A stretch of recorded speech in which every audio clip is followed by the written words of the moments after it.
cara, eu nunca esqueci um negócio desse, que depois todos os jornalistas... Bom, então, pessoal, boa noite para todos vocês. Eu sou o professor Benício Sá, professor de Direito do UniRN, coordenador da pós em Direito do UniRN, e estou trazendo para vocês agora aqui o Bruno Nóbrega, tá certo? O Bruno Nóbrega, que é consultor em Legal Design, advogado lá, né, em Belo Horizonte, e o Bruno depois vai falar mais, né, sobre o trabalho que ele vem desenvolvendo, mas a gente está nesse segundo encontro, é um encontro muito importante para a gente. O Bruno já vem dando algumas palestras no Rio Grande do Norte, né, para alguns grupos da UFRN e outros locais.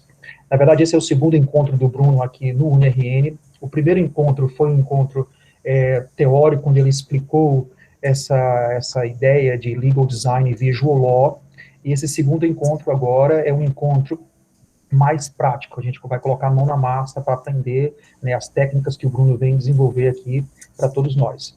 Bom, a gente vai seguir um esquema no seguinte sentido. O Bruno, a gente vai ficar com os áudios desligados, tá? E nós vamos ter um momento onde o Bruno vai dar espaço para perguntas e tudo mais. Então, vocês podem perguntar.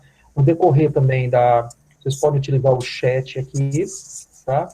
E também, no decorrer da palestra, vocês vão ter aí um link para vocês confirmarem a participação de vocês. Então, Bruno, meu amigo, seja muito bem-vindo a Natal, no Rio Grande do Norte. É um prazer sempre conversar contigo, né? E que sua palestra seja maravilhosa como sempre. Então, pode começar, meu amigo. Boa noite, pessoal. Para mim, Benício, é sempre uma satisfação conversar com você pela amizade que a gente tem e também por essa relação que a gente vem desenvolvendo com o pessoal do UniRN, né?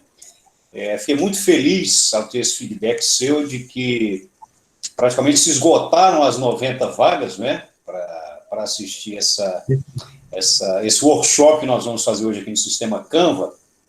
E assim, para que ninguém saia prejudicado, para que ninguém pegue o bonde andando, eu vou recapitular alguns pontos daquela primeira palestra, coisa muito rápida, para que a gente fique todo mundo na mesma página quando eu começar a falar do Canva aqui.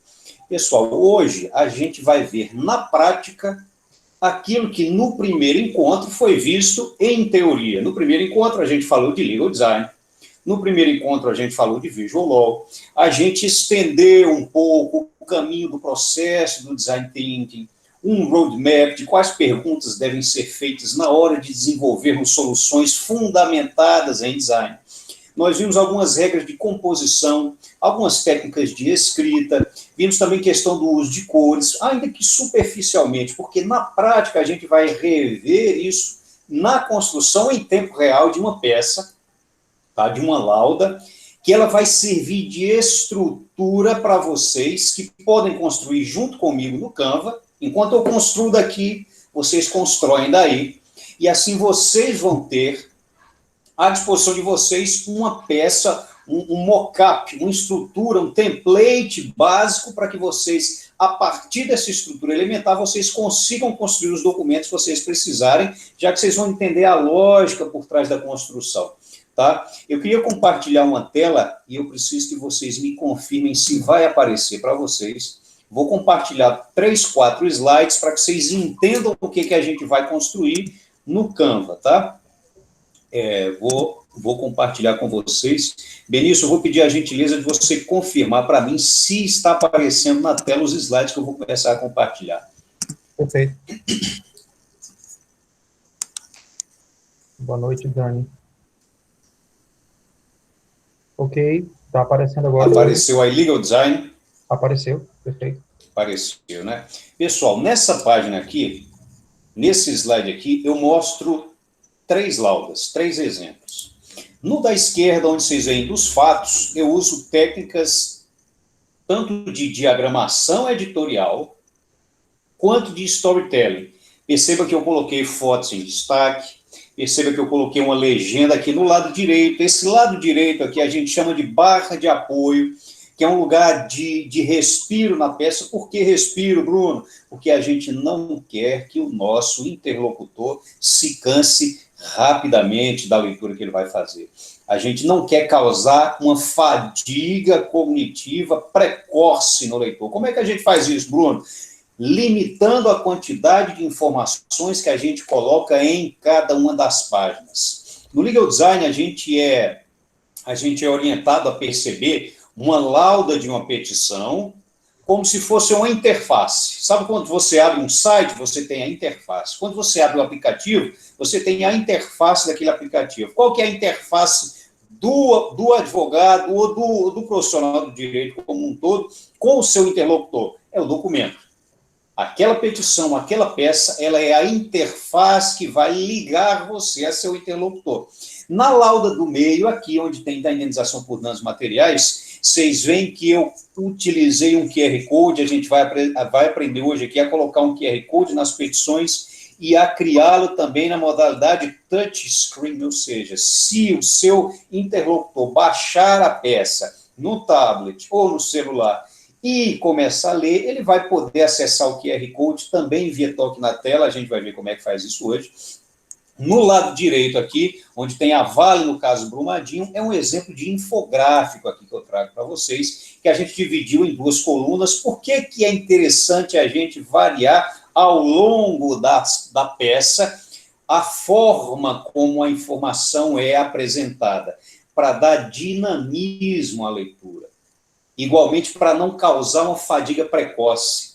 Muitas vezes, o que a gente vê nas petições são parágrafos muito extensos, com linhas de fora a fora, às vezes com uma margem pequena. O que acontece? Cansa muito rápido. O leitor ele vai chegar ao final daquela lauda sem lembrar o que leu no começo. E para nós que trabalhamos com convencimento, com foco e com atenção por parte de quem nos lê, de quem nos ouve, é fundamental que estejamos sempre atentos e focados. Como é que a gente desperta isso? Primeiro, com uma boa escrita. O começo de todo bom design passa pela boa escrita. Mais do que pelo uso de elementos visuais, QR Code, infográfico, foto, vídeo, ícone, linha do tempo, nada disso é mais importante do que uma linguagem clara e assertiva. Nada mais. O princípio de todo bom design é a clareza na linguagem. Tanto que a Margaret Hagan, que é o grande nome, ela é professora em Stanford, ela estudou tanto na Law School de Stanford quanto na escola de design, e ela percebeu que ela conseguia conciliar tanto o conteúdo, a hard skill ali no curso de Direito, quanto aquilo que ela aprendeu na escola de design. Então, hoje, ela é tida como o grande nome do legal design mundial, por isso, para ela estar no centro de onde as coisas acontecem.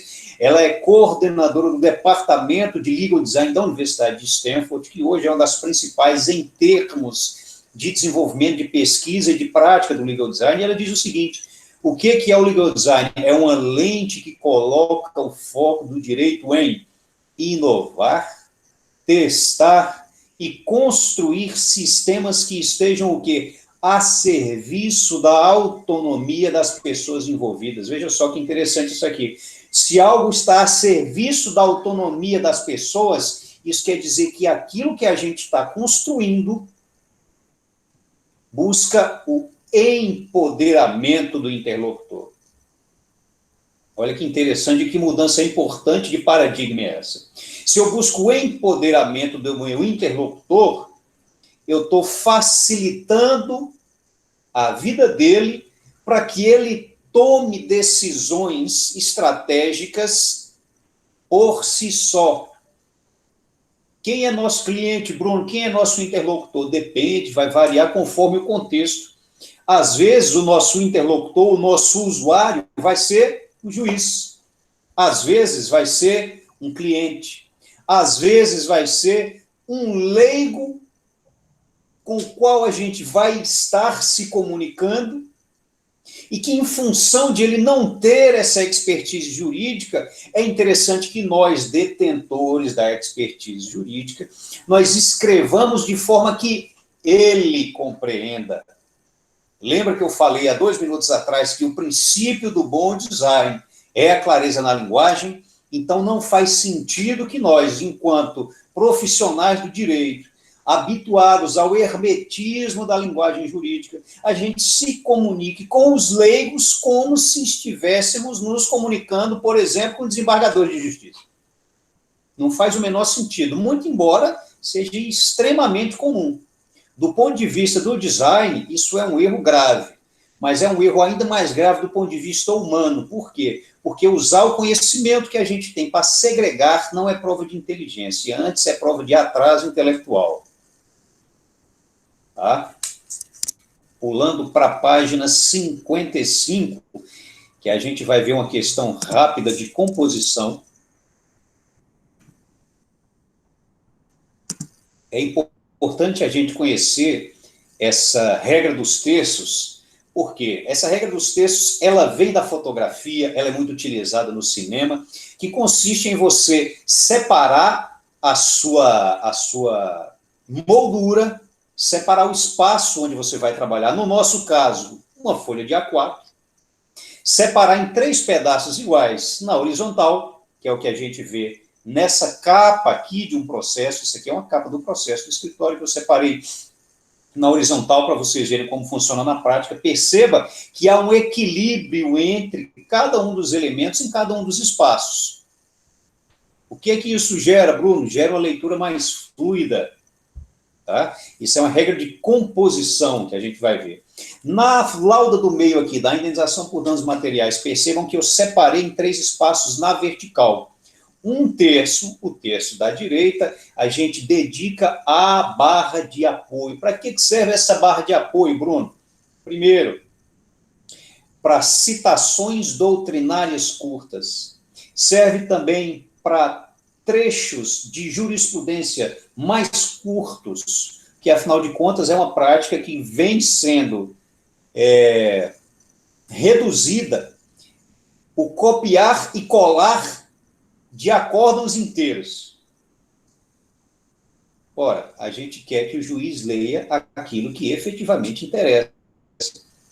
A gente quer que o nosso interlocutor se detenha no que de fato importa. Se você coloca 1 página e meia, 2, com a cópia de um voto inteiro, honestamente falando, você, se estivesse na cadeira do juiz, você leria tudo ou leria aquilo que está em negrito? Pois é, aquilo que está em negrito, o que efetivamente importa é o que tem que ser trazido à peça, pessoal. Quando a gente fala de assertividade, menos é mais. A gente tem que ter em mente, isso é um exercício de empatia, tá?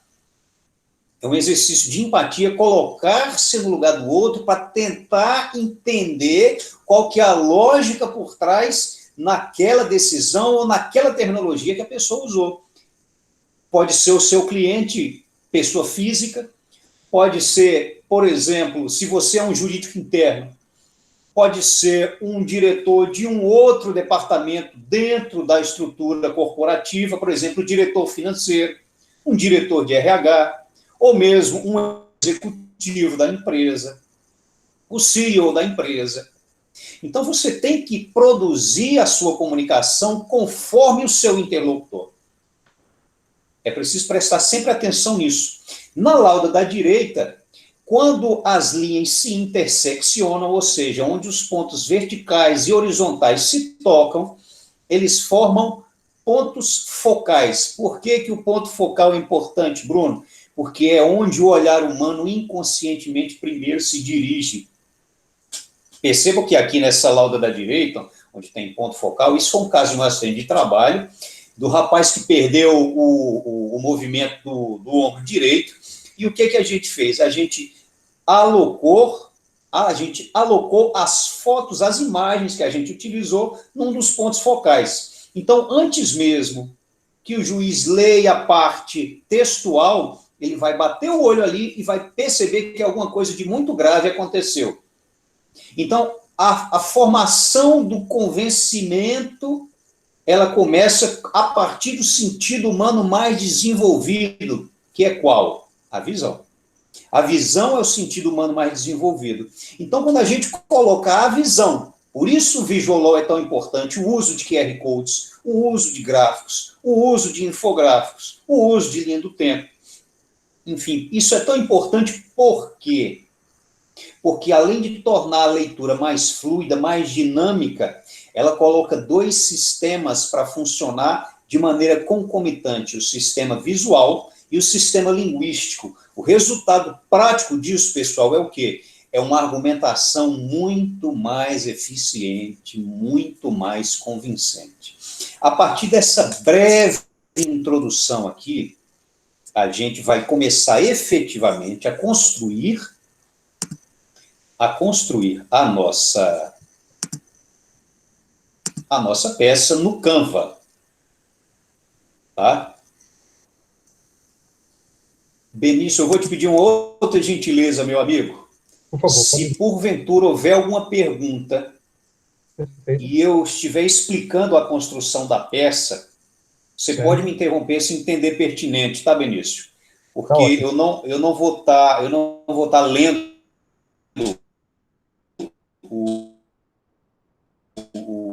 o chat nesse instante, e às vezes é... Perfeito, pode deixar então. Tá? Pessoal, eu vou começar a compartilhar com vocês agora o Canva. Tá? Vamos lá. Fazer uma pesquisa de campo aqui rápido, eu gostaria que vocês me respondessem no chat. Quem aqui já conhece o Canva, ainda que não seja para uso documental, profissional, quem aqui já conhece? Rafaela, professor Benício, Kessia, Alana, Júlia, Amanda, muita gente conhece, isso é bom. Paulo Neto, Ludmila, Letícia, legal, vamos lá. Olha só.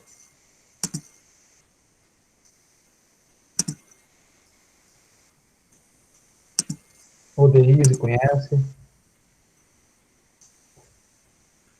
Apareceu para vocês a tela inicial do Canva? Não, ainda não, Bruno. Vai começar agora. Bom, apareceu aqui, Bruno. Apareceu, né? Perfeito. Nesse botão aqui, ó, criar um design, canto superior direito, olha aqui o mouse, canto superior direito, criar um design, você vai clicar, e aqui eu estou usando o Windows, tá, pessoal? Clica com o botão direito, você digita A4. Aparecer aqui, documento A4, você clica, e ele vai para o sistema de construção da peça propriamente dito, tá? Bruno, você quer, com licença, você quer que o pessoal abra também um Canva? Se tiverem ou não? Pode ficar à vontade, quem quiser abrir o Canva, pode, vai construindo junto comigo. Perfeito.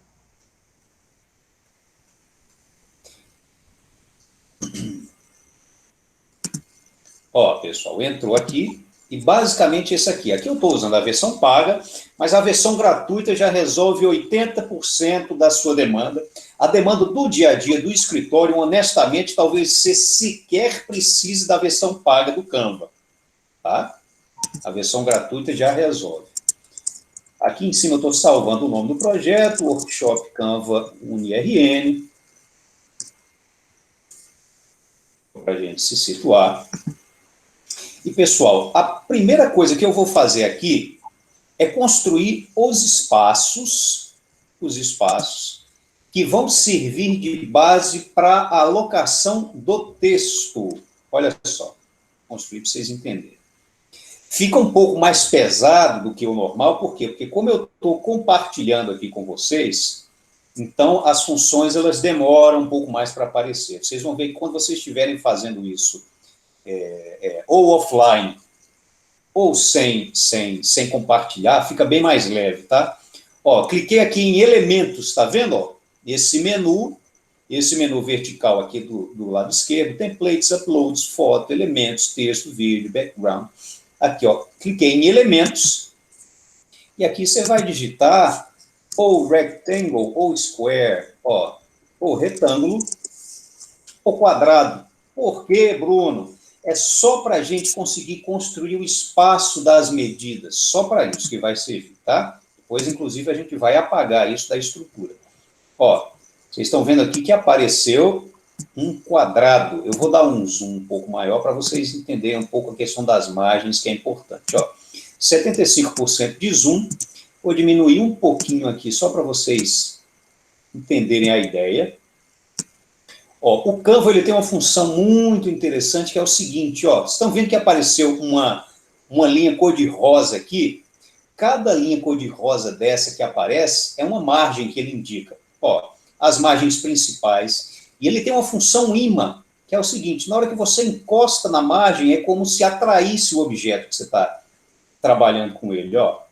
Você vem para um lado, vem para o outro, tá vendo? É super tranquilo de você alinhar os objetos. Quando para aqui, quer dizer que eu estou no meio da lauda certinho. Eu vou descer um pouco mais para vocês verem o meio vertical e horizontal, o epicentro da página aqui, ó. Tá vendo, ó? Viram que formou uma espécie de cruz e que está alinhado no meio. Isso quer dizer que está precisamente centralizado esse objeto, qualquer que seja ele. Ó, o que a gente vai fazer aqui? Eu vou criar o espaço do corpo do texto da minha petição. Eu vou alinhar na margem central à esquerda, alinhei, tá vendo? Alinhei na margem central, você está vendo que está encostado certinho aqui? E aqui, vou diminuir um pouquinho só para vocês entenderem a ideia, eu preciso de 10,5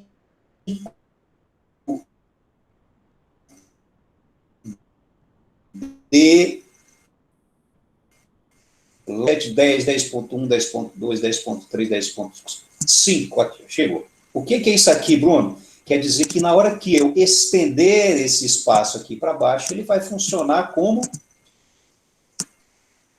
o corpo do texto. Ó, para vocês. Vou diminuir o zoom para vocês visualizarem melhor. Ó, encostei na margem de baixo. Estão vendo aqui, ó? Diminuir um pouquinho mais. Esse espaço aqui achurado é o local que a gente vai utilizar para o corpo da nossa petição. Título, subtítulo e corpo da petição. Tá? Vou diminuir. E agora eu vou delimitar, e apenas delimitar, o espaço da barra de apoio. O que eu vou fazer? Já delimitei o primeiro, seleciono, copio, Ctrl+C, colo, Ctrl+V. Eu vou reduzir ele para 5.5, são as medidas que eu uso e que tem funcionado muito bem. Ó, 5.5. Estou com 5.5 aqui. O que eu vou fazer? Eu vou alinhar ele na margem direita. Ó, vocês estão vendo que à medida que eu vou passando o objeto, ele vai dando vários alinhamentos para mim, ó. Isso é muito útil, tá, pessoal? Para a gente saber se está alinhado ou não. Ó, aqui o que eu comecei a construir? O espaço que vai servir para a gente como barra de apoio. Eu vou fazer a mesma coisa que eu fiz com o corpo do texto para vocês verem, ó. Para vocês entenderem o espaço que a gente está construindo. Tá vendo aqui, ó? Esse aqui vai ser o da barra de apoio. Tá vendo? Perfeito. Isso que eu estou fazendo. Isso. Oi? Bom, então nesse caso, Bruno, só perguntando, nesse primeiro que é o maior, você vai colocar o texto principal, e nessa na lateral direita você. Bom, mas eles são independentes, não é verdade? Eles são independentes, Vocês vão ver o seguinte, isso é interessante sua pergunta, viu, Benício? Porque, inclusive, é uma técnica de psicologia cognitiva. Por exemplo, suponhamos que eu esteja argumentando alguma coisa sobre tutela de urgência. Tutela de urgência é o artigo 300 do CPC. E eu falo ali da necessidade do deferimento da tutela de urgência, e ao final desse parágrafo em que eu menciono isso, eu vou utilizar a barra de apoio para colocar o texto da lei. Perfeito. Por que eu vou colocar o artigo da lei na barra de apoio? Porque a tutela de urgência, o artigo 300, é algo recorrente no dia a dia do juiz. Então, eu não preciso necessariamente colocar no corpo do texto uma informação que o juiz já sabe de cor. Então, eu uso o corpo do texto para dar fluência, para que o texto seja corrido, e eu uso a barra de apoio, por exemplo, para colocar o texto, o artigo de lei ali, entendeu? Alinhado com o final do parágrafo onde eu fiz menção à necessidade do deferimento da tutela de urgência. Isso é uma técnica de psicologia cognitiva, por quê? Porque assim que o parágrafo termina, o olhar do leitor corre imediatamente para o lado direito para complementar aquela informação. Vamos lá, pessoal, olha só. Agora nós vamos começar a inserir texto, tá? A gente vem aqui, ó, em texto, tá vendo aqui, ó, seta do lado esquerdo, olha onde é que está o mouse aqui, ó, texto, clicou em texto, adicionar um título, adicionar um subtítulo, adicionar corpo de texto, vamos adicionar o corpo de texto, vocês vão ver que vai aparecer desconfigurado nesse primeiro instante. Ó, cliquei, tá vendo, ó? Eu vou colocar aqui. Eu vou abrir um documento aqui, uma petição. Vocês não vão ver, eu estou abrindo o Word aqui, porque eu vou copiar um trecho de uma petição qualquer aqui só para a gente preencher o espaço com uma... Bruno, enquanto isso eu vou te perguntando. Uma argumentação real. Oi, Benício, desculpa. Enquanto isso eu vou te perguntando. Então, nesse caso, a pessoa tem que entrar em canva.com, não é isso? E se ela não quiser, ela faz uma conta, ou ele já está aberto já? Normalmente a pessoa tem que registrar, mas é super tranquilo, não tem complicação nenhuma, não. Você pode entrar linkando com o Facebook ou com e-mail, é muito intuitivo o sistema deles. Perfeito. E depois eu coloco A4, né, que é o nosso formato, que você colocou A4. Isso, criar um design, né, você vai lá em criar um design. A4, nome, coloco o nome, depois eu vou para elementos e coloco retângulo, não é isso? O retângulo ou quadrado, é só para a gente enxergar os espaços que vão ser preenchidos. Perfeito. Ó, pessoal, vocês não estão vendo, mas eu estou com o Word aberto aqui e eu vou copiar o trecho de uma petição aqui, de exemplo, tá? Vocês estão vendo o Canva aí ainda, confere? Isso, confere. Tá, deixa eu só... Estou copiando aqui, abrir o Word aqui e vou pegar um trecho aleatório aqui.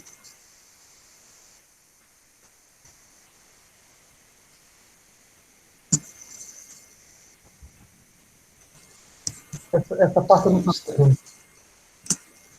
Essa parte eu não tinha noção. Oi? Essa parte de separar os textos, entendeu? Sim, de separar a barra de apoio e corpo do texto, né? É quase que eu te ligo essa semana, meu irmão, me ajuda aqui nesse negócio. Pode ligar, fica à vontade. Vamos lá, pessoal. Ó, o que eu vou fazer? Estou no Canva já junto com vocês de volta. Cliquei aqui nesse corpo do texto que eu adicionei e vou fazer o quê? Eu vou alinhar, tá? Olha o que eu estou fazendo. Selecionei, juntei aqui na margem esquerda, tá vendo que apareceu a linha cor-de-rosa aqui, pessoal? Isso quer dizer o quê? Que ele está alinhado à esquerda. Agora eu vou alinhar com a margem direita do corpo do texto, olha só. Na hora que alinha, ele aparece esse pontilhado cor-de-rosa, ou seja, eu sei que eu estou alinhado do lado esquerdo e sei que eu estou alinhado do lado direito.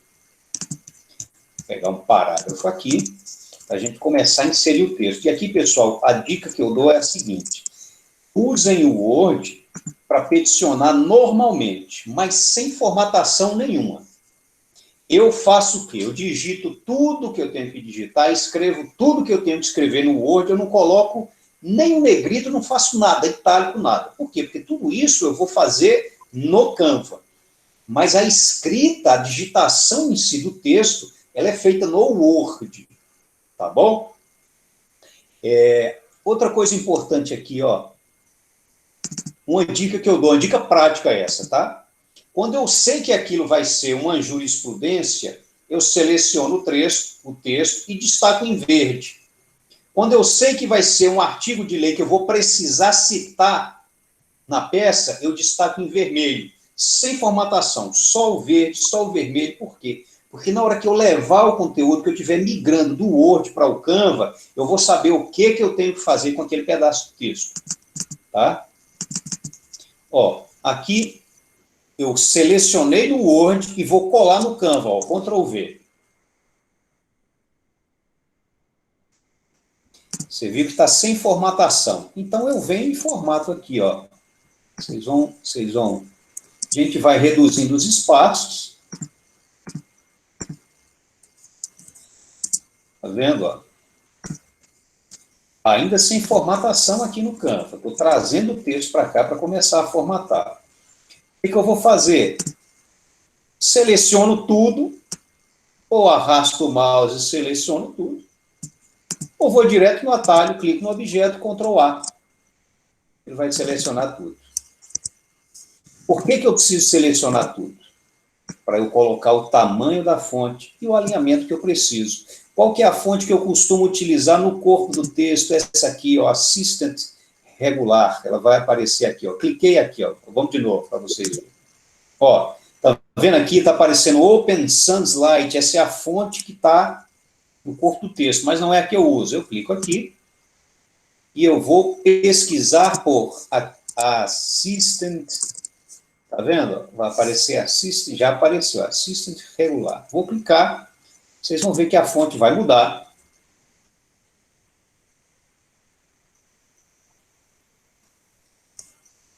Mudou. Vocês veem que ela está grande ainda. Eu seleciono e diminuo. Qual que é o tamanho que eu costumo utilizar? Ou 13 ou 14. 13. Ó, você está vendo que ela está centralizada, que é o alinhamento original do Canva.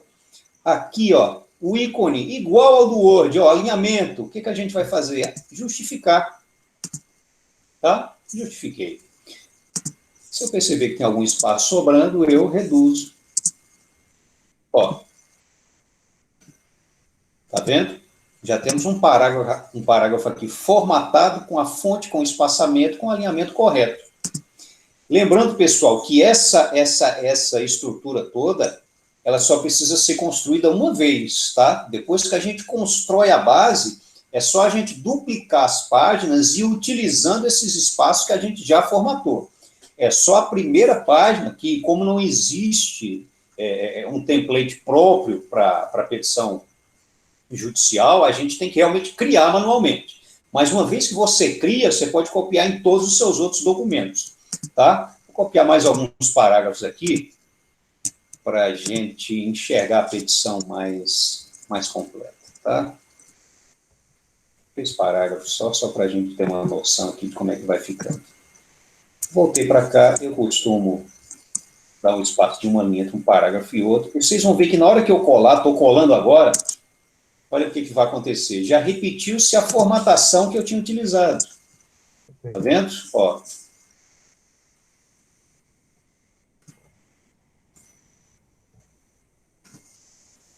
Depois que a primeira está pronta, as outras fluem muito mais fácil, muito mais rápido.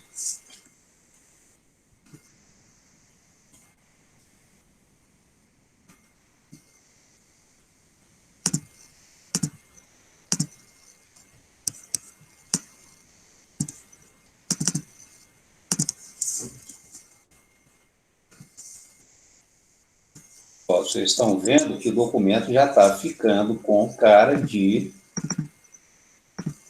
documento oficial, né? De documento formal. Ó. Vou copiar só mais um aqui para a gente enxergar melhor a página. Benício, meu amigo, tem alguma dúvida que eventualmente eu tenho uma vista? Uma minha, na verdade. Bom, aqueles elementos que foram colocados lá em cima, os 2 retângulos, eles vão servir, a priori, apenas como base para a localização do texto. Exatamente, tanto que eles vão ser deletados em poucos minutos. Tá, na verdade, o que eu pensava logo no começo, que eles colocavam o texto dentro, mas aí eu percebi aí que você utilizou apenas como base. Certo? Isso, exatamente. É só, eu vou até diminuir aqui para vocês verem como é que está ficando, ó. Tá vendo? Ó? Perfeito. Tá vendo aqui, ó? O espaço do corpo do texto. Vou passar mais um parágrafo aqui. Pessoal, se eventualmente tiver algum erro de português, de digitação propriamente dita, vocês relevem que eu abri um documento aqui aleatório, tá? Era só para a gente usar de exemplo, nem sei se está revisado, se não está. E se quiserem perguntar alguma coisa, eu estou aqui lendo tudo, viu? Joia, obrigado, Benício. Ó, pronto. Esse aqui eu sei que é de um processo que a gente tem com Travali. Olha, pronto. Olha que beleza. Nós já temos aqui, pessoal, o corpo do texto bem preenchido, bem delimitado. O que a gente vai fazer agora? Vamos inserir um título. Tá? Onde é que a gente vem? Elementos de, aliás, texto, aqui ó, no lado esquerdo, texto. Tá vendo? Eu estou aqui em texto. E vou clicar aqui, ó, adicionar heading, um título, tá? Adicionei. Você vê que ele importa sem formatação, não tem problema. A ideia aqui é a gente entender um conceito que chama hierarquia tipográfica. Isso é importantíssimo, por quê?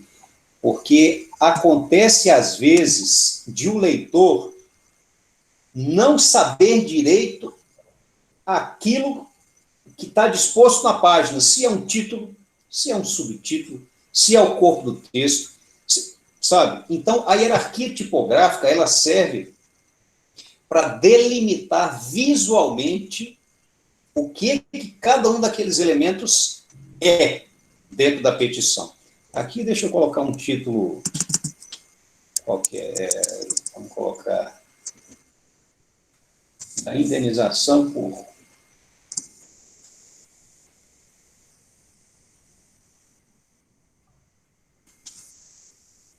Estão vendo que está desconfigurado. O que eu vou fazer? Eu vou selecionar a fonte. Qual que é a fonte que eu costumo utilizar para títulos aqui no Canva? Aí a gente vem de novo, ó, aqui, ó, clica aqui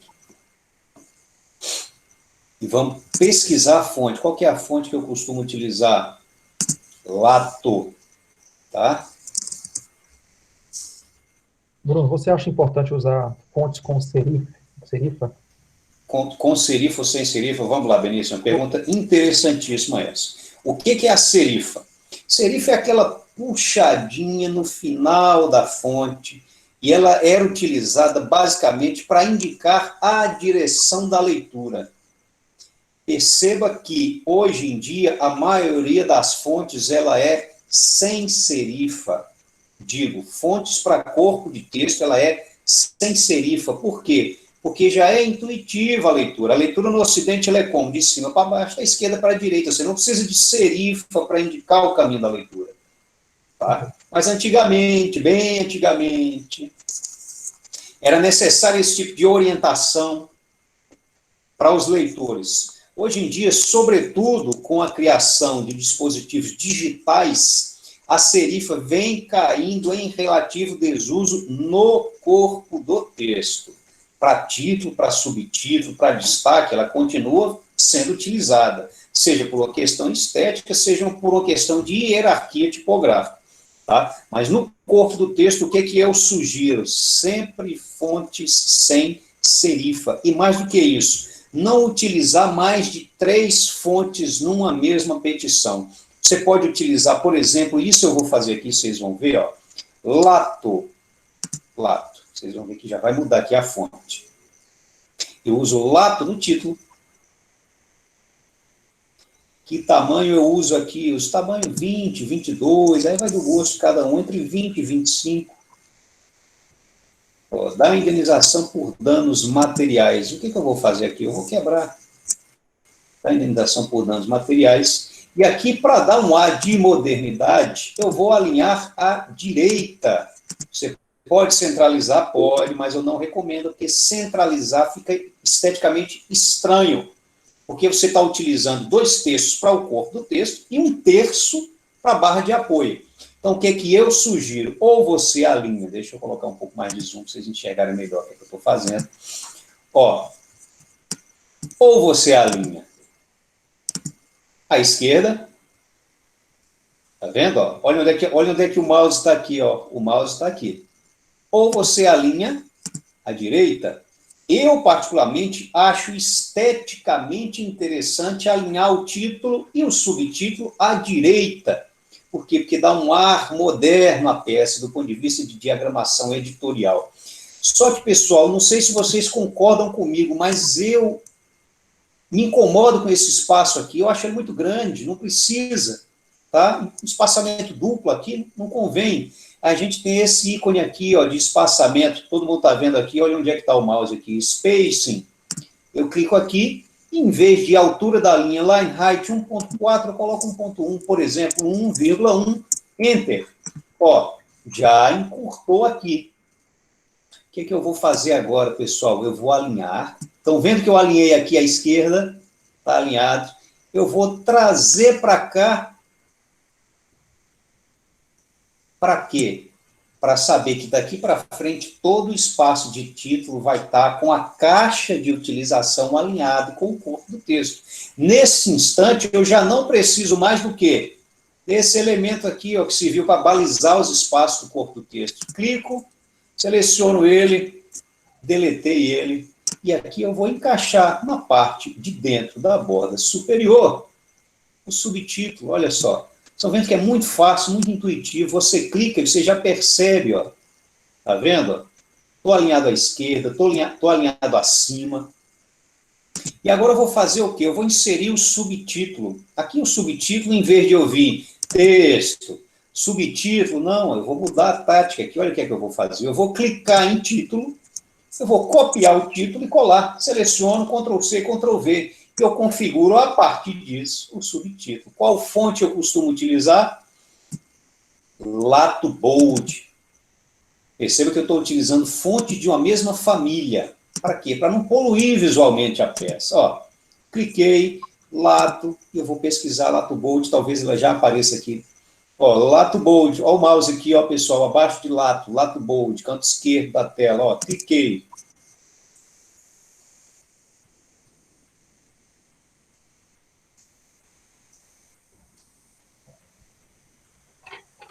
Só que eu não vou deixar ela tamanho 20, por quê? Porque eu preciso criar uma hierarquia tipográfica, uma hierarquia entre as fontes. Eu coloco tamanho 16, por exemplo. Tamanho 16, vamos mudar aqui o que eu estou falando. Ó. Como eu deixei o título em caixa alta, eu vou deixar o subtítulo só com as iniciais maiúsculas do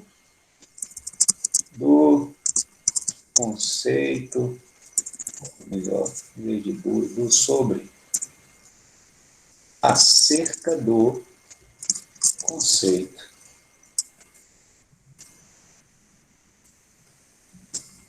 P. Poluidor. Pagador. Aqui eu vou fazer a mesma coisa também, vou quebrar.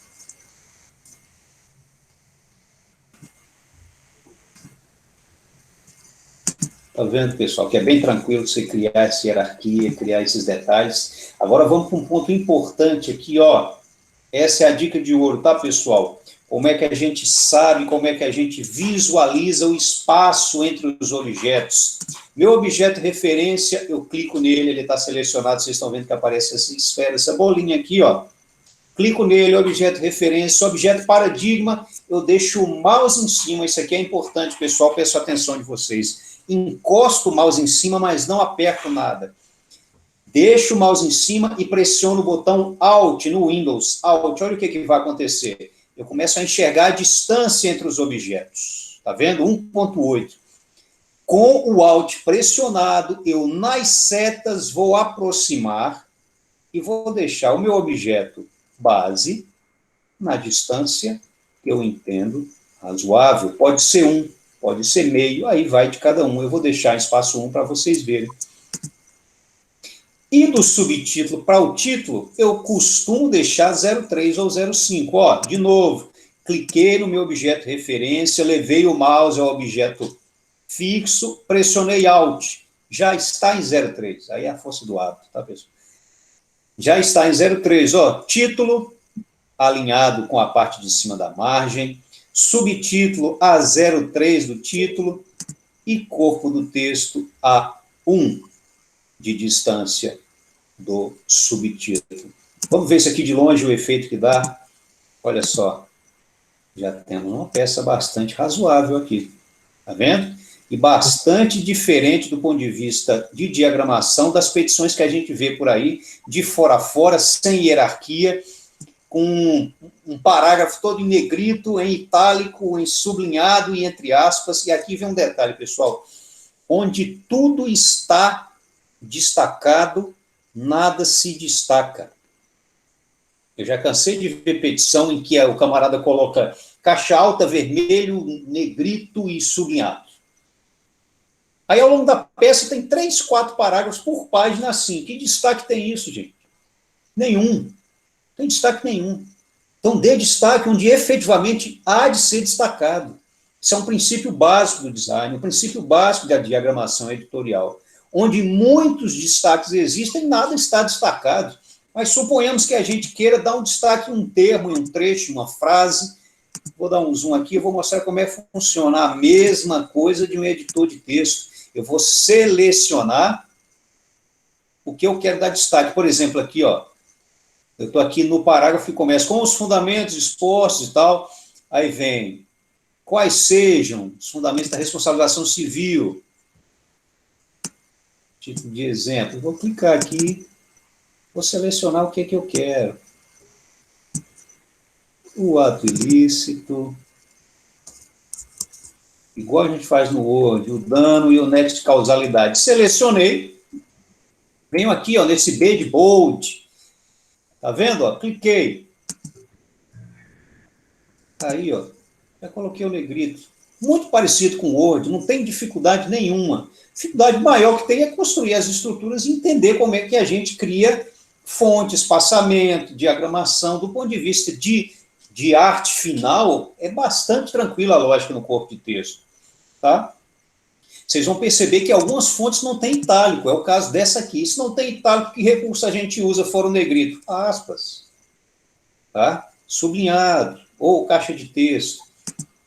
Pessoal, agora a gente vai começar a construir a barra de apoio. Esse espaço aqui serve para uma logo? Com certeza.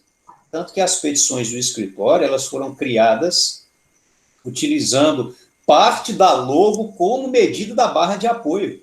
Não sei se vocês lembram lá quando eu mostrei as peças que aparecem N, SL, Nóbrega, Souza e Lima, já com essa estruturação para delimitar o que seria a barra de apoio. E o que a gente vai fazer nessa barra de apoio aqui? A gente vai criar um espaço textual também. Só que, pessoal, na barra de apoio, convém que a gente mantenha a hierarquia tipográfica e reduza a fonte em relação ao tamanho da fonte no corpo do texto. Tá? Vou mostrar para vocês como é que funciona isso. E eu vou fazer isso com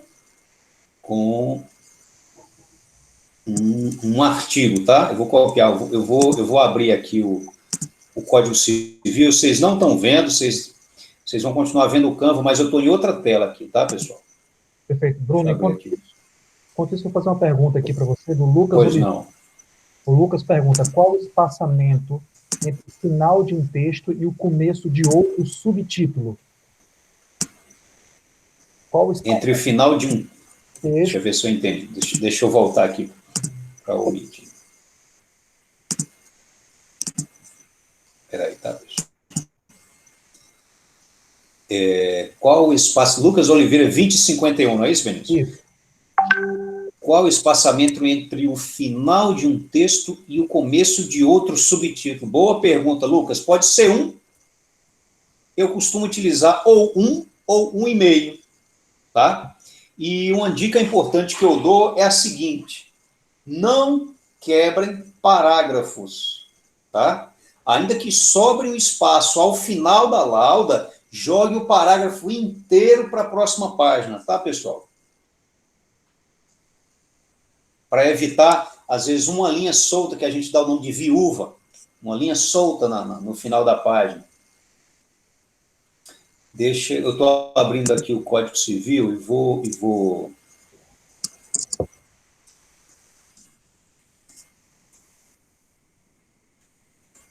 Só um instante, pessoal.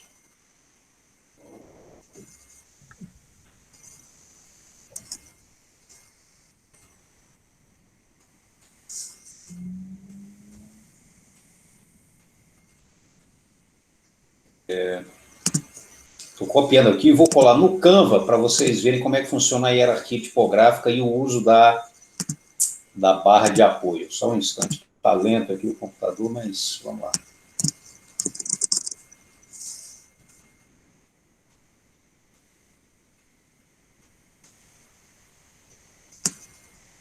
Ó, vou copiar o artigo 927 aqui.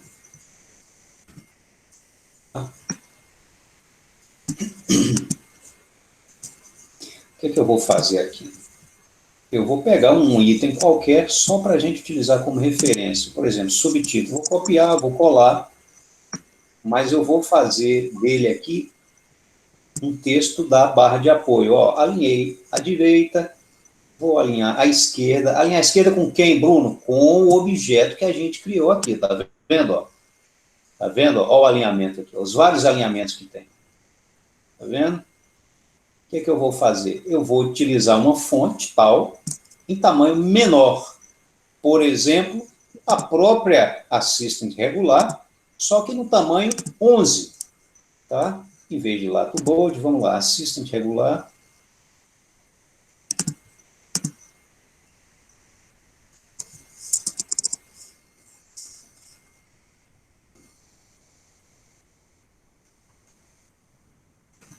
Tá?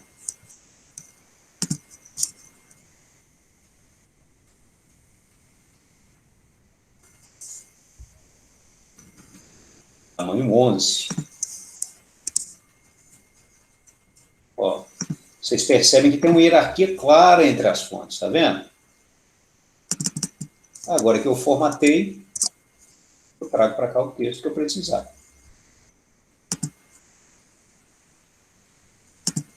Artigo 927.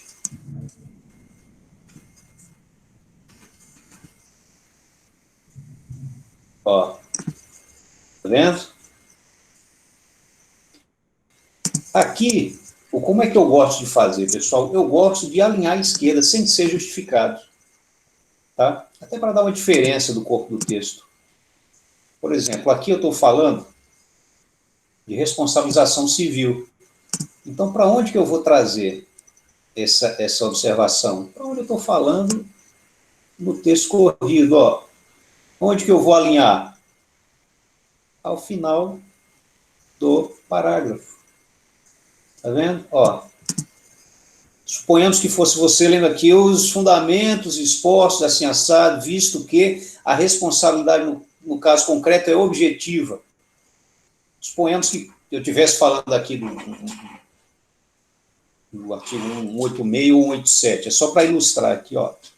E já vem o texto de lei. Poderia ser uma jurisprudência, um trecho? Claro, poderia ser um trecho na jurisprudência. Poderia ser uma citação doutrinária? Óbvio, poderia. E mais do que isso, pessoal, sabe como é que a gente no escritório tem utilizado e tem tido uma resposta muito positiva para conversar diretamente com o julgador?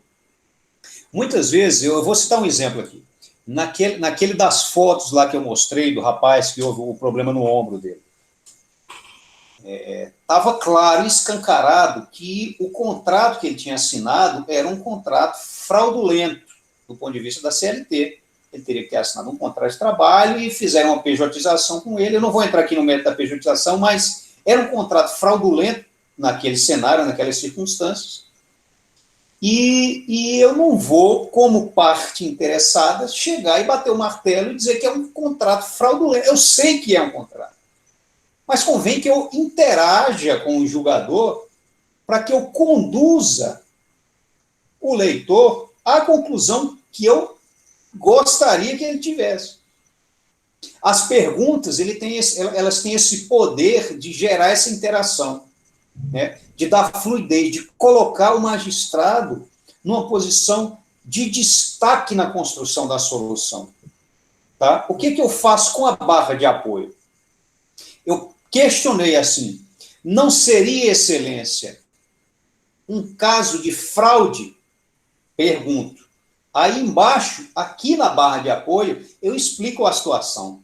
Vai ficar evidente que é uma fraude, eu não preciso chegar lá e bater o martelo e vociferar e falar alto e gritar negrito, itálico, sublinhado. Não, não preciso.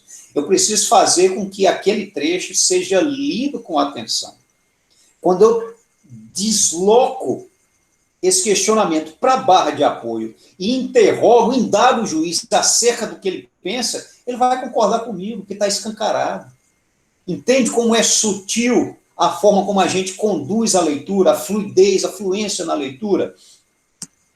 E aí, pessoal, a gente pode utilizar, como eu falei, para artigo de lei, citações doutrinárias, trechos de jurisprudência, alguma informação lateral, por exemplo, um site interessante que tenha algo relevante, pertinente com aquilo que a gente está conversando, pode também utilizar na barra de apoio. É extremamente versátil e tem esses espaços em branco, vocês percebem que há o espaço em branco, ele é proposital e tem um nome isso aqui, chama área de respiro. Por quê? Porque é um descanso para a vista, é um descanso para a leitura, os espaços em branco. Percebam que o Google utiliza muitos espaços negativos, né, muitos espaços em branco, ele é só a barra ali no começo, você pesquisa, tem os ícones embaixo, e depois vem aquilo que você vê o resultado da pesquisa. Mas o primeiro contato com a interface é extremamente limpo, extremamente clean. Por quê? Justamente para que você foque no que interessa. Essa é a função da barra de apoio. Permitir o respiro, permitir a legibilidade, permitir que você evite uma fadiga cognitiva precoce. Tá? Outro ponto importante, outra regra de ouro aqui, pessoal, que eu quero que vocês tenham em mente, e isso vem também da psicologia cognitiva, chama Lei de Miller, ou regra dos 5 a 9. O que é isso, Bruno? É o seguinte, para você evitar uma fadiga cognitiva precoce, não deve haver na sua página, na sua lauda, mais de 9 elementos, mais de 9 pedaços de informação.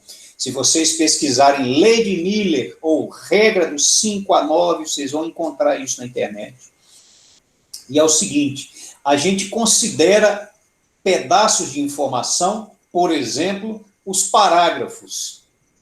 Título e subtítulo é um pedaço de informação, um parágrafo é um pedaço de informação, um bloco aqui, uma informação na barra de apoio, é mais um pedaço de informação, que a gente chama de chunk, entre 5 e 9 chunks por lauda. Vamos fazer uma conta rápida aqui nessa página.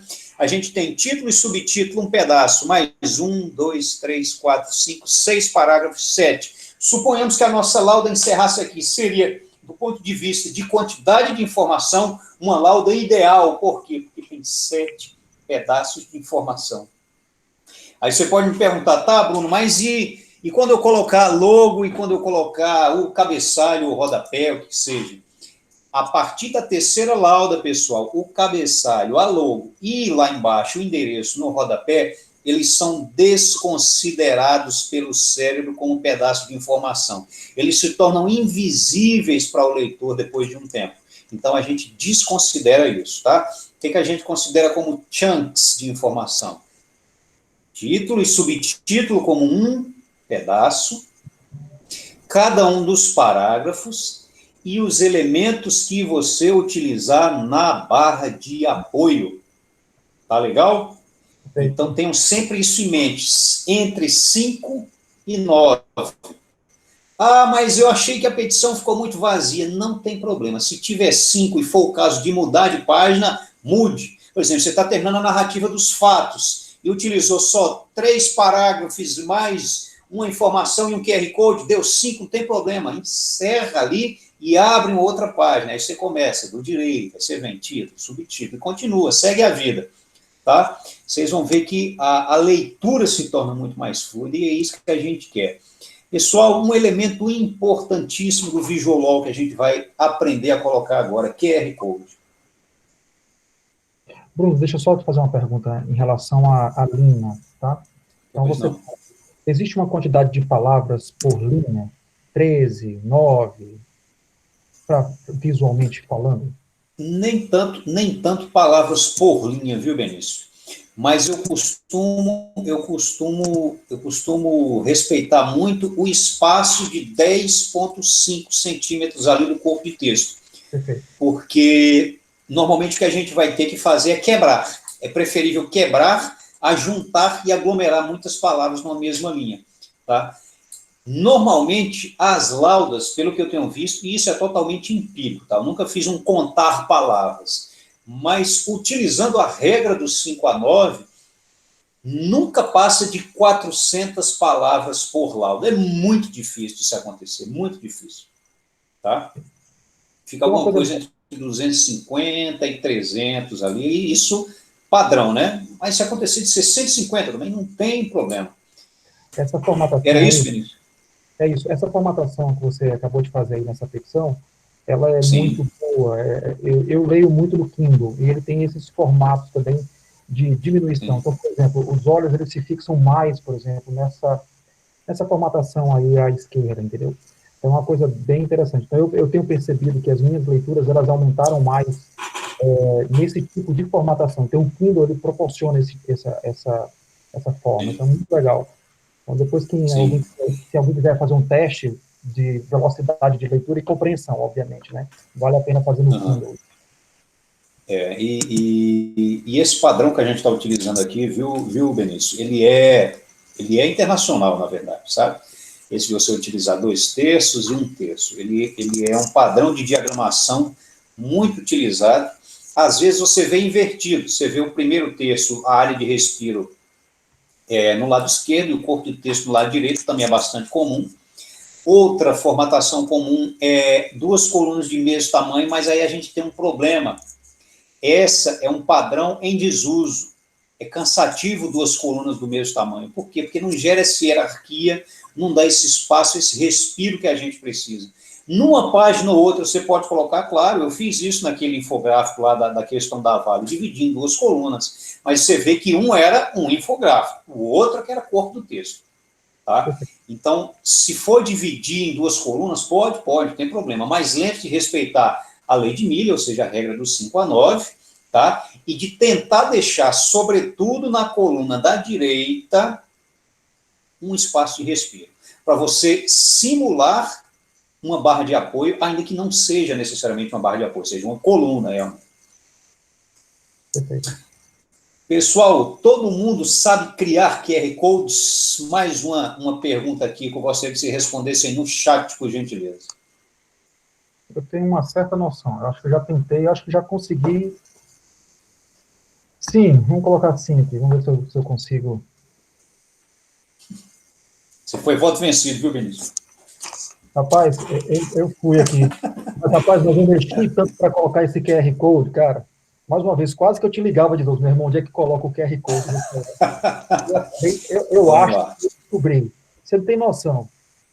Vamos lá, pessoal. Eu vou fazer o seguinte, eu vou quebrar o galho aqui de vocês, eu vou colocar o link de onde eu gero meus QR Codes. Cara, é uma ferramenta gratuita, você pode pesquisar no Google, gerador de QR Code, o QR Code Generator. E ó, colei aqui, ó, tem QR Code mais genérico impossível, mas funciona bem, esse é o que eu gosto mais. Tem uma pessoa aqui Como é dizendo, que funciona? Eu não vou entrar no site e fazer, porque senão vai ficar lento para abrir o Canva de novo, para compartilhar, para voltar, mas eu vou explicar como é que funciona. Você entra nesse site e você vai colar no espaço que tem nele o link para onde você quer que esse QR Code jogue você. Tá? É muito simples. Entra nesse site e cola o link que você quer. Ele já vai gerar automaticamente o QR Code. Aqui, atenção, pessoal. Se você estiver usando o Word, você tem que salvar o QR Code como imagem. Você vai salvar ele como imagem, como JPEG, por exemplo, ou como PNG. Por quê? Porque na hora que você for inserir no Word, você vai ter que inserir como imagem. Tá?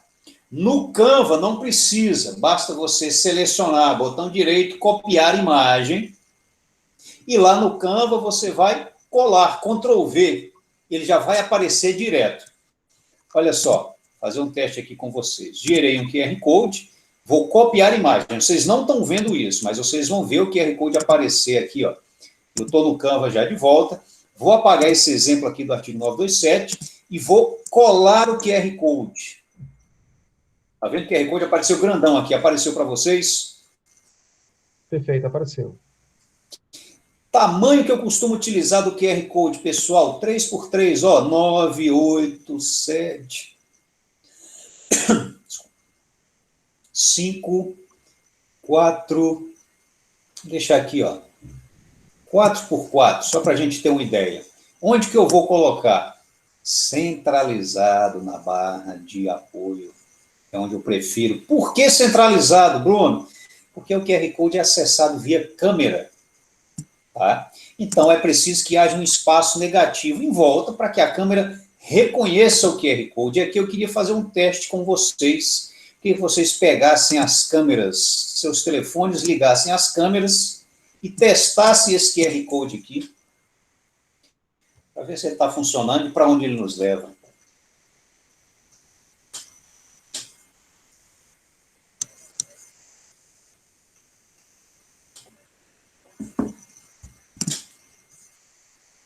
Bom, o meu abriu aqui o site do UNRN. Funcionou, né? Funcionou, legal. Então, pronto. Ó, QR Code criado, simples assim. Não tem complicação nenhuma. O que eu vou mostrar para vocês agora é a dica de ouro, tá? Vocês vão fazer o seguinte, vocês vão selecionar o endereço do link, no caso aqui, unirn.edu.br, e no Canva, olha só, seleciona o QR Code e vem aqui, ó, olha esse aqui, ó, link. Tá vendo? Clica em link e você vai colar aqui, ó, Ctrl V, o mesmo endereço que você utilizou para construir o seu QR Code. E aplicar. Apliquei. O que eu fiz aqui, Benício? Na hora que eu gerar o PDF dessa peça, a pessoa que estiver utilizando no tablet ou no celular e tocar nesse QR Code, vai ser direcionado como se estivesse utilizando a câmera. O que a gente acabou de criar aqui foi um QR Code interativo, que funciona também via toque na tela. Ah, legal isso aí, tá? Entendeu? Então, você cria para o seu usuário, para o seu interlocutor, você abre todos os caminhos, você direciona para que ele não fique sem acesso à informação que você precisa que ele leia. Tá E aqui é certo. importante um detalhe, pessoal, é o seguinte, tem sido cada vez mais comum o QR Code para quê? Para vídeos. Para você esclarecer para o magistrado alguma questão controversa, ou para você, de repente, fazer um despacho virtual via vídeo. E aí, o que as pessoas têm feito? Têm gravado os vídeos no computador, no celular, onde for, e têm feito o upload para o YouTube. Tá? Na hora que você estiver fazendo o upload para o YouTube, e isso é importantíssimo para evitar qualquer arguição de nulidade no futuro. Na hora que você estiver subindo o vídeo, você vai colocá-lo como não listado. Não listado. Por quê? Porque ele vai estar disponível apenas para quem tiver acesso ao QR Code. Ele não vai estar listado no seu canal, no seu perfil do YouTube. Tá? Muitas vezes você está lidando com um caso mais sensível, por exemplo, questões de família, por exemplo, e não é razoável que qualquer pessoa tenha acesso ao conteúdo daquele vídeo. Então, na hora que você coloca ele como não listado, só quem tiver acesso ao QR Code, e não quem tiver acesso à sua página pessoal, muitas vezes é o que acontece no YouTube, só quem tiver acesso ao QR Code é que vai conseguir assistir ao vídeo. Ok, pessoal? Isso é de suma importância, tá? E voltando aqui, o que eu costumo fazer quando eu coloco QR Code? Eu coloco uma legenda no QR Code.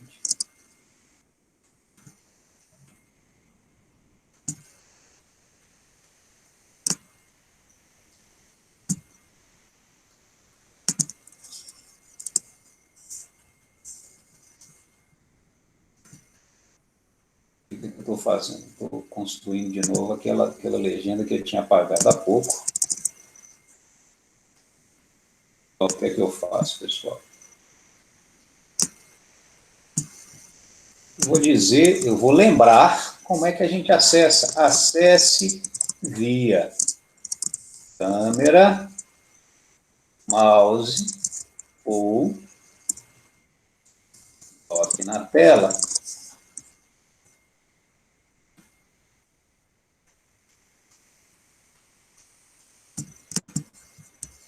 Coloco aqui, ó.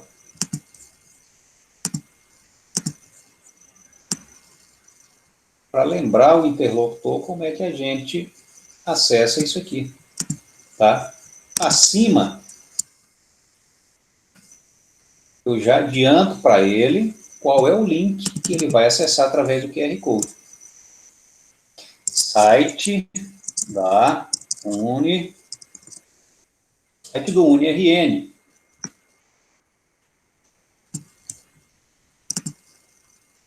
E aí eu posso colocar, por exemplo, negrito. Code.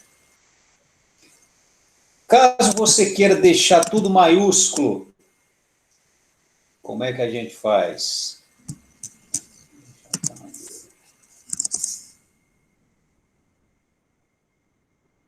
Olha só, vem aqui, ó, tá vendo, ó? A minúsculo, A maiúsculo, clico, ele vai modificar. Tá vendo? Mesma coisa para voltar, ó. Tá vendo? Ok. E aqui vocês vão percebendo que a nossa petição vai ganhando forma. Vou diminuir o zoom para vocês. Tá vendo, ó? Eu vou deixar esse espaço aqui só para ilustrar, mas ele poderia ter sido deletado também quando a gente tivesse inserido, por exemplo, a logo. Vou mudar de cor só para a gente... Suponhamos que a cor do escritório, do lugar onde você trabalha, seja verde. Sei lá, a base seja verde. Vou deixar aqui só para lembrar, verde. E aí o Canva faz uma opção interessante, que na hora que você adiciona alguma cor a algum objeto da sua petição, ele já dá sugestões de palheta de cor a partir daquilo que você inseriu. Está vendo? Ó, cores do documento. Ele já mostra o que tem aqui. Mas suponhamos que você queira um outro verde. Você não sabe que verde que é no código hexadecimal. Você coloca, por exemplo, dark green.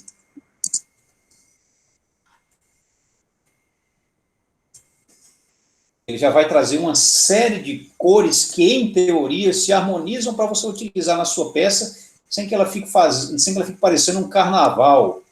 Tá? Olha, um verde aqui mais sóbrio, por exemplo. Tá? Outra dica importante aqui, pessoal. A gente começa a construir os elementos da barra de apoio e de repente se perde. Puxa, tira do lugar sem querer. Como é que a gente faz para evitar isso? Você seleciona tudo que você quer. Selecionou? Você vem aqui em agrupar. Na hora que você agrupa, o bloco selecionado se transforma em um único objeto. E aí você pode manusear sem preocupação. Tá vendo? Ó? Isso é importante, viu, pessoal? Isso é muito útil. Tá vendo? Ó. Outra coisa, outro detalhe importante aqui que eu utilizo muito também.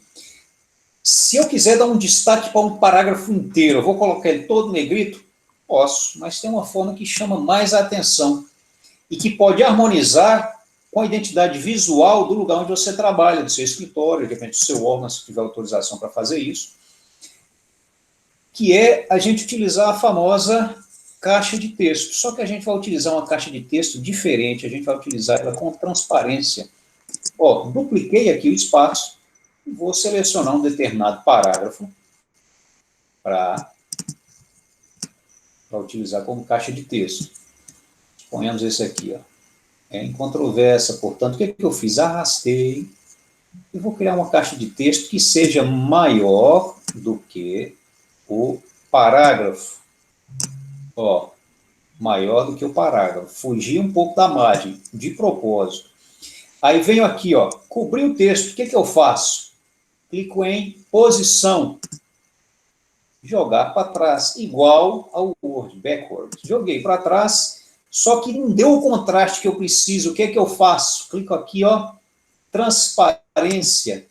E aí eu vou colocar uma transparência que, de um lado, permita uma leitura fácil do corpo do texto, e de outro, mantenha a identidade visual que eu estou utilizando. Por exemplo, eu coloco transparência a 30%, ele reduz, deu o destaque que eu preciso, e mantém a legibilidade do meu texto. Ah, meu amigo, depois dessa aí, meu amigo, todo mundo vai começar a produzir aí suas peças com QR Code, com transparência. Não, meu amigo, sem brincadeira. Essa aí eu não sabia, não, viu? Ó, nós temos aqui, pessoal, temos uma lauda perfeitamente utilizável no dia a dia, que eu posso duplicar. Ó, esse botão aqui, pessoal, olha o mouse aqui, ó, duplicar página, dupliquei. Ou seja, todo esse trabalhão que eu tive para construir a primeira, não vou ter mais, já está tudo pronto aqui. O que eu quiser mudar, eu mudo. Tá? A primeira, pessoal, eu sugiro a vocês que comecem a prototipar, tá? Comecem a brincar com o Canva, vai ter dúvida, entre em contato com a gente, entre em contato comigo através do Benício, ou direto comigo através do Instagram, e a gente vai conversando, porque depois que você constrói a primeira, que termina o primeiro documento, vocês vão ver que os outros, eles são muito mais fáceis, tá? Existem algumas outras funções no Canva, por exemplo, criar gráficos, que isso é um assunto já para um outro workshop, mas tudo isso você pode construir no Canva.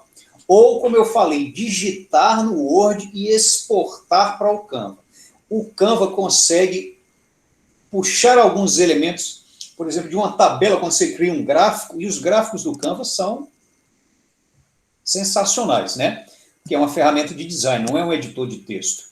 E aqui, pessoal, a gente tem uma página pronta para ser usada e que funciona muito bem.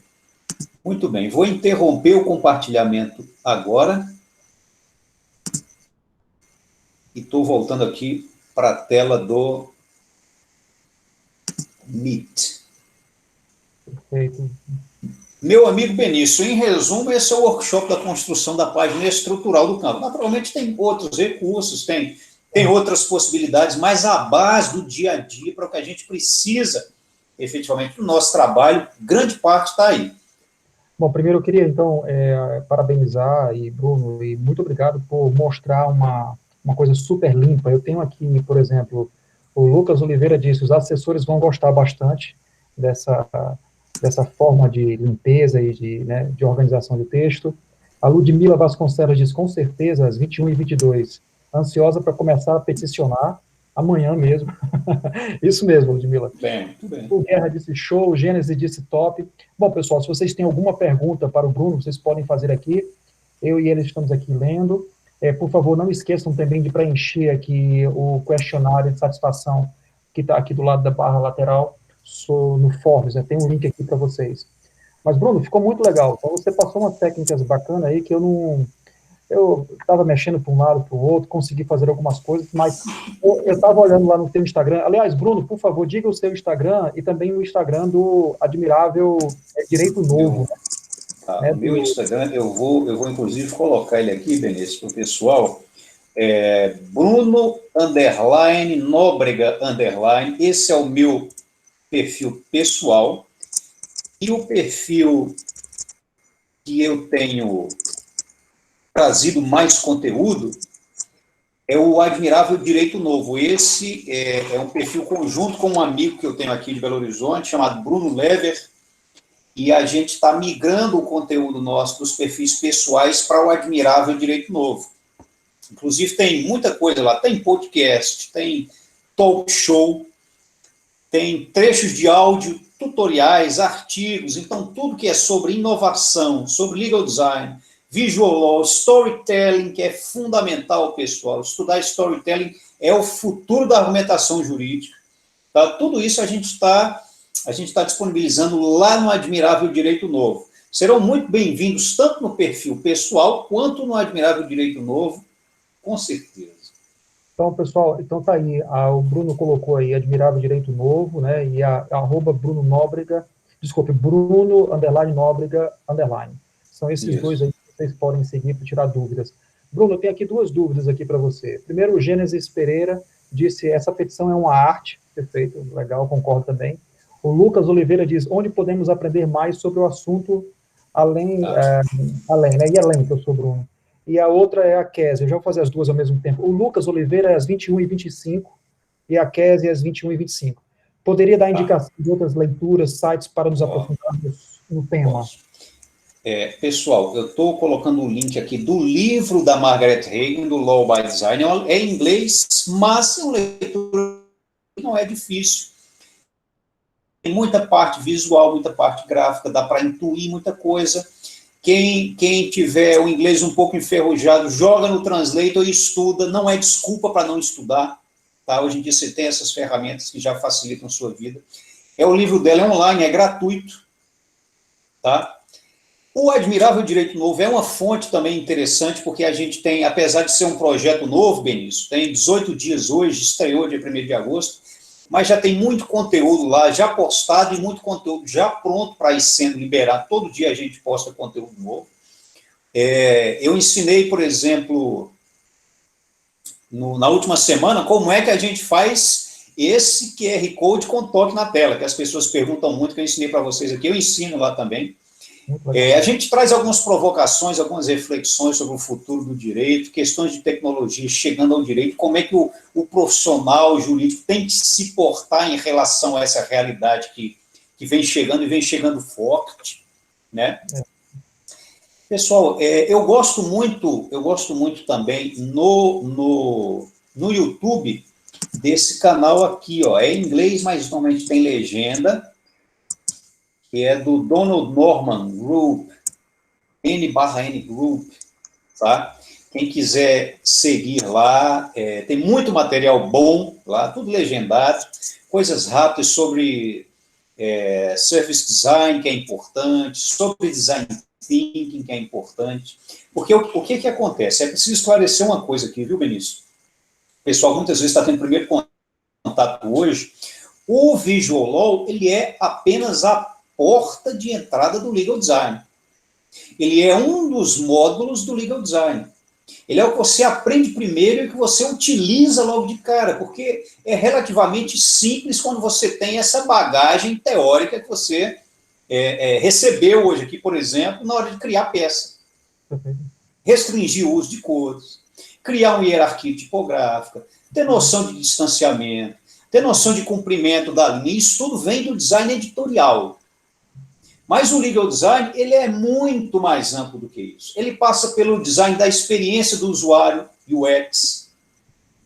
Ele passa pelo legal storytelling, digo aqui, repito, é o futuro da argumentação jurídica. Por quê? Porque você cria narrativas mais humanizadas, tá? Você traz de volta o ente humano como centro de toda a criação no design, que é o que a gente chama de design centrado no usuário.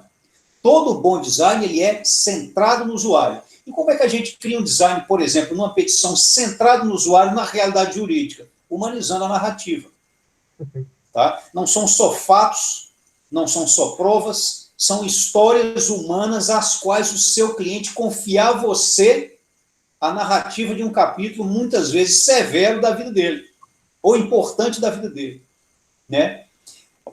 Outro segmento também interessante e muito que vai ser utilizado em breve, que é o design de serviços, que se complementa com o UX design, que é o design da experiência do cliente, da experiência do usuário. O que é o design de serviços? É como você internamente se organiza, cria os seus processos para prestar aquele serviço ou para proporcionar aquela experiência para aquele usuário.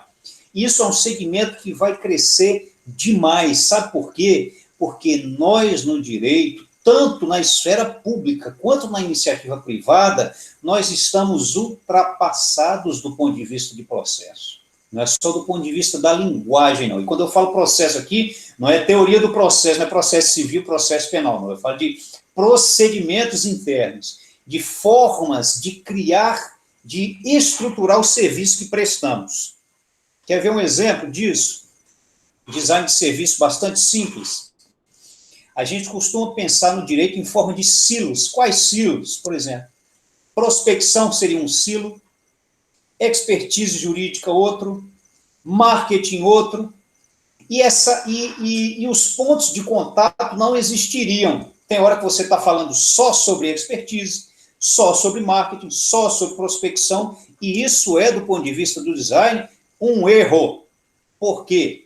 Porque vários pontos de contato existirão na experiência do usuário simultaneamente. No mesmo instante em que você está falando de marketing, você está falando de prospecção, você está falando de expertise jurídica, numa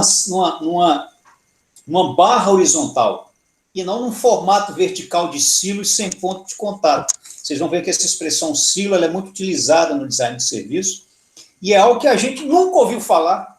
Nunca ouviu falar. Isso é elementar, isso é elementar. Isso existe há 50, 60, 70 anos no mundo corporativo, mas que a gente no direito está começando a ouvir agora.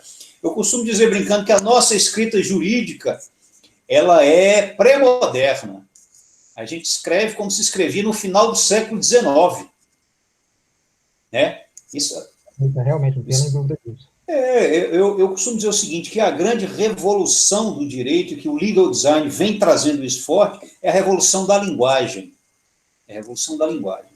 Porque na hora que você torna a linguagem mais clara, você permite que as pessoas tomem decisões estratégicas por si.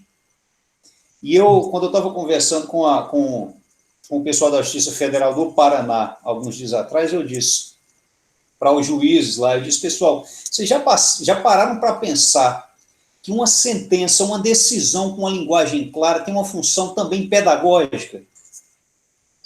Na hora que o jurisdicionado lê uma peça e entende, ele está aprendendo o direito que ele tem ou não tem.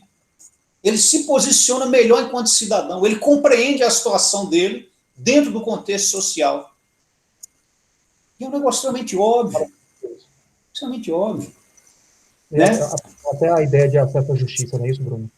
Exatamente. A Margaret Hagan, inclusive, diz que a Legal Tech, ou seja, aquela empresa de tecnologia voltada para o serviço jurídico, que encontrar um meio de massificar de maneira legítima e com qualidade o acesso à justiça, essa empresa vai ficar multimilionária. Fica aí a sugestão para o pessoal que está na graduação, que está começando a vir para o mercado de trabalho agora, coloquem a cabeça para funcionar, porque se vocês descobrirem esse santo graal, vocês estarão a caminho de reinventar os serviços jurídicos. Bom, Bruno, pois eu agradeço muito, na verdade, essa tua participação. Se alguém tiver alguma dúvida, pode falar aqui agora. Mas, Bruno, um prazer enorme, viu?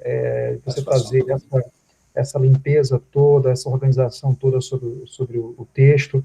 A comunidade jurídica do UniRN, do Rio Grande do Norte, né, na verdade, eu acho que essa já é a terceira ou quarta palestra que você vem dando aqui no Rio Grande do Norte. Todo mundo agradece demais, viu, a tua participação. Pessoal, se vocês, aqui o Lucas está dizendo, palestra sensacional, parabéns, né? Sem palavras para descrever o momento, a Ludmila está falando, Arthur Ferreira, obrigado, Bruno, excelente, Danielson está dizendo aqui, excelente, muito obrigado. Então, pessoal, eu agradeço muito a participação de vocês, Rosângela está dizendo maravilhoso, eu indico vocês a seguirem lá o professor Bruno nos dois arrobas do Instagram dele, né? Então, Bruno, é uma gratidão enorme, se você quiser falar alguma coisa, a gente já chegou aqui basicamente ao final. É isso, meu amigo. Queria agradecer a você pela amizade, pela atenção de sempre, ao pessoal do UniRN pela confiança e, sobretudo, a todos os colegas, né, que tiveram e que têm essa mentalidade de tentar evoluir enquanto profissionais do direito. É uma demanda, é um clamor da nossa comunidade para que isso aconteça. quando eu vejo 50 pessoas numa live querendo aprender a criar uma petição no Canva, isso me deixa ainda mais otimista e ainda mais entusiasmado para trazer conteúdo para a nossa comunidade inteira, viu, meu amigo? Agradeço a todos pela atenção, pelo carinho. E vamos pensar e me coloca à disposição mais uma vez, Benício. Não tenha nem dúvida. Então, vamos pensar nos outros momentos aqui com o pessoal. Pois, pessoal, muito obrigado por tudo. Agradeço bastante, tá certo? Então, sempre que tiverem alguma dúvida, podem mandar e-mail para o professor Bruno. Você tem um e-mail também aí?